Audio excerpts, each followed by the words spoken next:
جزاک اللہ۔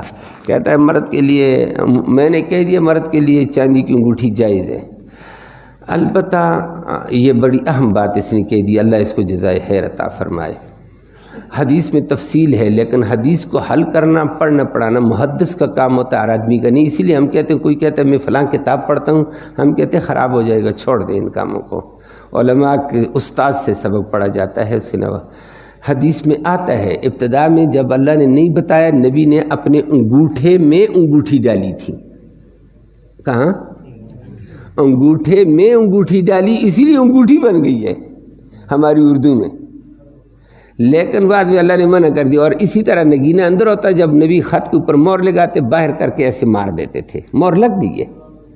بعد میں نبی کریم صلی اللہ علیہ وسلم نے سبابہ پہ بھی ڈالی، پھر اللہ نے منع کیا نکال سبابہ سے، پھر نبی نے وسطیٰ میں بھی ڈالی، وسطیٰ درمیانی انگلی، نہ اللہ نے منع کر دیا۔ بعد میں اللہ نے آخر میں حدیث میں شمائل ترمذی میں واضح روایتیں ہیں، نبی کریم صلی اللہ علیہ وسلم کو اللہ نے حکم دے دیا، انگوٹھی مرد اگر پہنے تو یا خنصر میں پہنے گا یا بنصر میں، بس چھوٹی کیا کہتے ہیں اس کو، چیچی انگلی یا اس کے ساتھ والی میں، ان دو کے علاوہ مرد درمیانی انگلی کے اندر انگوٹھی نہیں پہن سکتا ہے، سبابہ میں نہیں پہن سکتا ہے، اور ابہام انگوٹھے میں بھی نہیں ڈال سکتا ہے۔